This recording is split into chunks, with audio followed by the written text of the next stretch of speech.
आज दसरा. आपण आज दसऱ्याच्या मुहूर्तावर खूप महत्वाचा संदेश बघणार आहोत बघा. काय झालं होतं दसऱ्याच्या दिवशी? रामाने रावणाला मारलं, बरोबर? आणि त्याचा आनंद म्हणून आपण दसऱ्याचा सण साजरा करतो.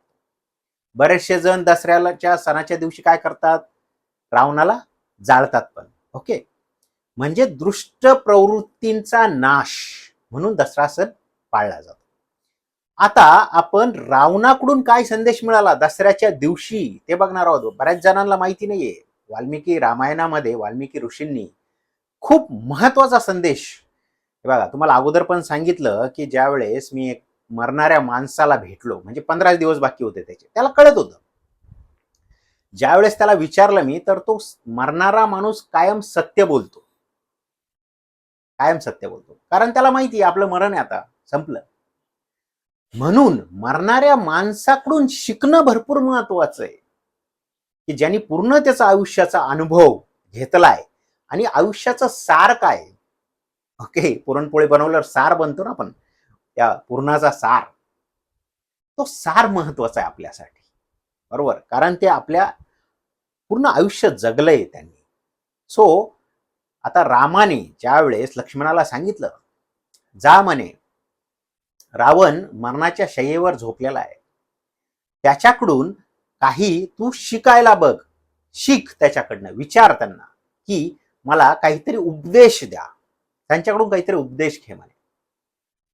आता लक्ष्मणाचं माहिती आहे कसं होतं, थोडासा इगो होता लक्ष्मणाला. लक्ष्मणाने काय केलं बघा, गेला आणि त्यांच्या डोक्यासमोर, डोक्याच्या जवळ उभा राहिला आणि विचारला, हे राजन, मला काहीतरी रामाने पाठवलेलं आहे म्हणे, की मला काहीतरी शिकवा, सांगा, अनुभवा, तुमचा जो अनुभव आहे त्याच्यापासून मला काहीतरी उपदेश द्या. रावणाने फक्त बघितलं आणि रावणाने परत दुसरीकडे तोंड केलं. राग आला लक्ष्मणाला. लक्ष्मण परत रामाकडे निघून गेला आणि रामाला म्हटलं, दादा, काही उपयोग नाही, त्याने फक्त माझ्याकडे बघितलं आणि दुसरीकडे तोंड केलं म्हणे. आता बघा काय शिक्षण भेटतंय आपल्याला याच्यातून. रामाने काय विचारलं? रामाने विचारलं, तू एकदम विनयाने, ओके, रिस्पेक्ट देऊन बोलला की त्यांच्याशी? हो, मी रिस्पेक्टनेच बोललो. म्हणे मग तू कुठे उभा होता ज्यावेळेस त्यांना विचारत होता, त्यावेळेस तू उभा कुठे होता? तर ते म्हणे त्यांच्या डोक्याच्या समोर, डोक्याच्या जवळ उभा होतो आणि डायरेक्ट विचारलं म्हणे असं. म्हणे तेच तर चुकलं. बघा, ज्ञान जर घ्यायचं असलं तर विनय भरपूर महत्वाचा आहे, रिस्पेक्ट देणं भरपूर महत्वाचं आहे. तेच चुकलं म्हणे तुझं, तुला त्यांच्या पायाच्या जवळ उभं राहायला पाहिजे होतं आणि विनयाने विचारायला पाहिजे होतं की मला उपदेश करा. ते अनुभवाने खूप मोठे आहेत. ओके, आज विचार करा, आपण किती रिस्पेक्ट देतो. जे गुरु आहेत आपले, त्या गुरूंना किती रिस्पेक्ट देतो, ज्यांच्याकडून काहीतरी शिकायला. हा, मान्य करतो मी, गुरु पण तसे राहिले नाही, पण त्याचा पण पुढे बघणार आहोत आपण. भरपूर महत्वाचा संदेश रावणाने दिलेला.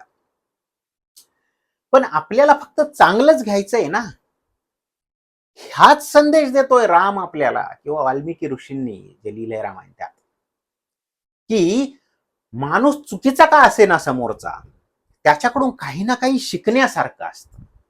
फक्त आपलं कॉन्सन्ट्रेशन कुठे आहे, त्यांनी जे चुकीचं केलं त्याच्याकडे आहे की त्यांनी जे चांगलं केलं त्याच्याकडे आहे, हे इम्पॉर्टंट आहे. आपल्याला घ्यायचंय काय हे महत्वाचं आहे. सगळ्या प्रत्येक नाण्याला दोन बाजू असतात. आता हे मोबाईल, यातून फक्त खूप वाईट गोष्टी येतात आणि चांगल्या पण येतात. सो आपलं कॉन्सन्ट्रेशन कुठे आहे, आपलं काय फोकस कुठे, ते महत्वाचं आहे. ओके, आता पुढे जाऊ कहाणीमध्ये. मग राम आणि लक्ष्मण दोघही गेले, रावणाच्या समोर उभे राहिले. ओके, पायाच्या जवळ उभे राहिले आणि हे राजन, आणि गुडघ्यावर विनय, नम्रपणे गुडघ्यावर बसून झोपलेल्या रावणाला त्यांनी विनंती केली. म्हणे, आम्हाला काहीतरी उपदेश करा म्हणे, तुम्ही एवढे आमच्यापेक्षा वयाने तर मोठेच आहात. ओके, मोठ्या माणसांना आदर दिला पाहिजे एक आहे, आणि अनुभवाने, कारण त्यांचा अनुभव जास्त असतो. म्हणजे तुम्ही खूप अनुभवी आहात, तुम्ही आम्हाला उपदेश करा. आणि मी काय उपदेश करणार म्हणे. राम ज्यावेळेस विचारलं त्यावेळेस रावण काय बोलला माहितीये, मी काय उपदेश देणार, माझं पूर्ण जीवन चुकीचे कामं, दुष्ट कामं करण्यात गेला. मी काय उपदेश देणार? नाही म्हणे, तुम्ही मला चांगलं आणि वाईट ऍटलिस्ट याच्याबद्दल तरी सांगा. म्हणे माझं आयुष्य पूर्ण चांगलं न करता वाईट करण्यातच गेलं म्हणे. तरीही मी सांगतो म्हणे, तुम्हाला ऐकायचंय तर. माझ्याही मनात खूप चांगले चांगले कर्म करण्याचा काय आलं, विचार आला. चांगले चांगले कर्म करण्याचा विचार आला. पण प्रॉब्लेम कुठे झाला म्हणे, मी प्रत्येक वेळेस ते काम काय करत गेलो, विलंब करत गेलो म्हणे त्या कामाला. आपण काय करू, नाही उद्या करू, टाळत गेलो. प्रत्येक काम, चांगलं काम आपण काय करतो, टाळतो. ओके, आणि उद्या करू. तर त्यांनी तेच सांगितलं की जर तुम्ही चांगलं काम जर टाळलं, चांगलं जर आलं, आणि चांगलं काम म्हणजे काय ते बघू आपण. थोड्याशा नोट्स काढल्यात मी.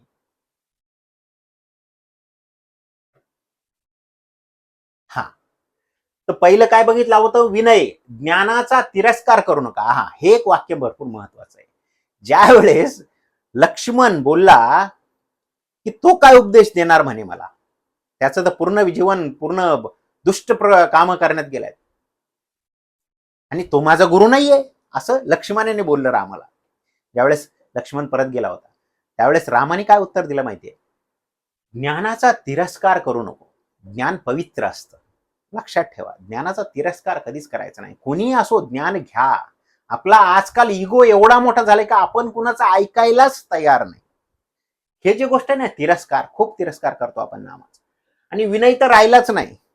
तो काय एवढा शाना लागून गेला काय मला शिकवायला. ओके, आपण सगळे लक्ष्मणासारखे. ओके, तो रामाचा संदेश लक्षात घ्या. काय आता पुढचं काय, चांगले काम लवकरात लवकर करा हे सांगितलंय रावणाने. लवकरात लवकर करा, कारण आपण काय करतो, स्थगित करतो, टाळतो ते काम. आणि महत्वाचं काय माहितीये का, चांगलं काम म्हणजे काय हे सांगितलंय रावणाने.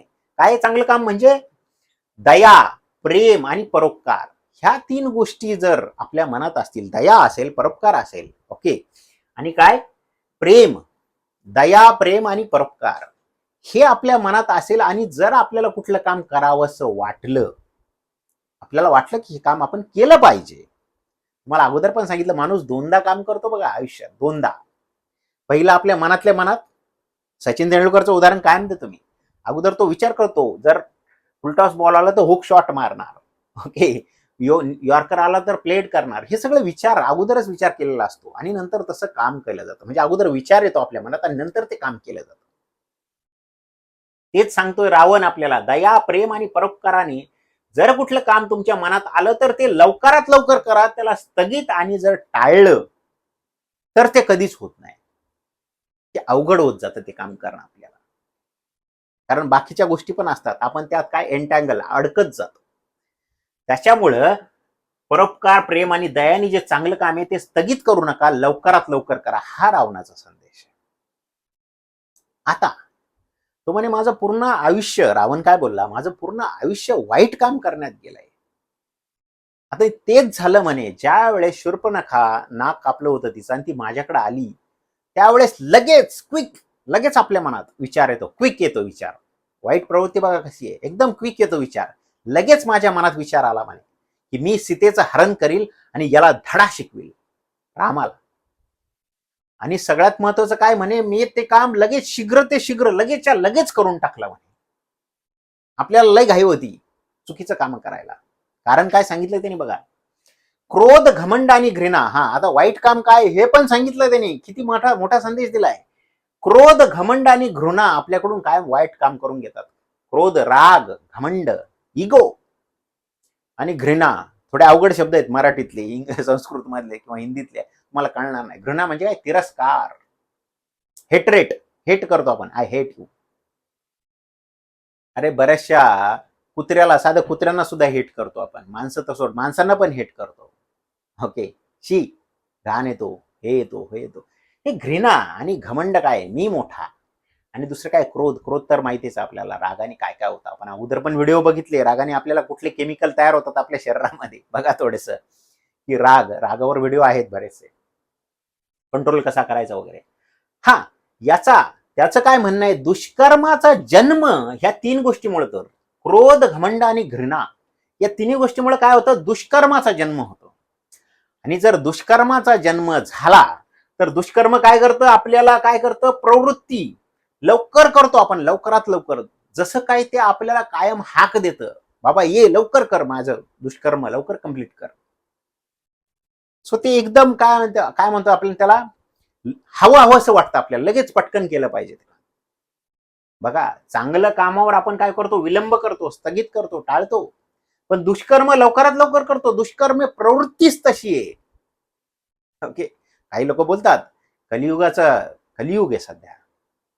सो कली आपल्याला लवकरात लवकर दुष्ट कर्म करायला लावतो बघा, पण चांगले कर्म आपल्याकडून होत नाही, कारण आपण थोडं मागे वळून बघा, किंवा रिसेंटली बरेचसे इन्सिडेंट असतील आपल्या आयुष्यात, किती चांगले कर्म आहेत आपल्या मनात आले आणि आपण ते काय केले, स्थगित केले, उद्या करू, परवा करू, आणि परत विचार करा आपण कधीच केले नाही ते कर्म. असंच आहे बघा. तुम्हाला माहिती आहे, एक अमेरिकन मोटिवेशनल स्पीकर आहे, तो बोलतो की सगळ्यात श्रीमंत जागा कुठली आहे माहिती आहे या पृथ्वीवर, ग्रेवयार्ड आहे म्हणे, स्मशानभूमी सगळ्यात श्रीमंत जागा आहे म्हणे तिथे. कारण किती चांगल्या चांगल्या बिझनेस आयडियाज किंवा किती चांगल्या चांगल्या आयडिया या जगाला सुधारवण्याच्या त्या बऱ्याचशा माणसांबरोबरच गेल्या म्हणे. लक्षात घ्या, मोठा संदेश देतोय मी तुम्हाला, लक्षात घ्या.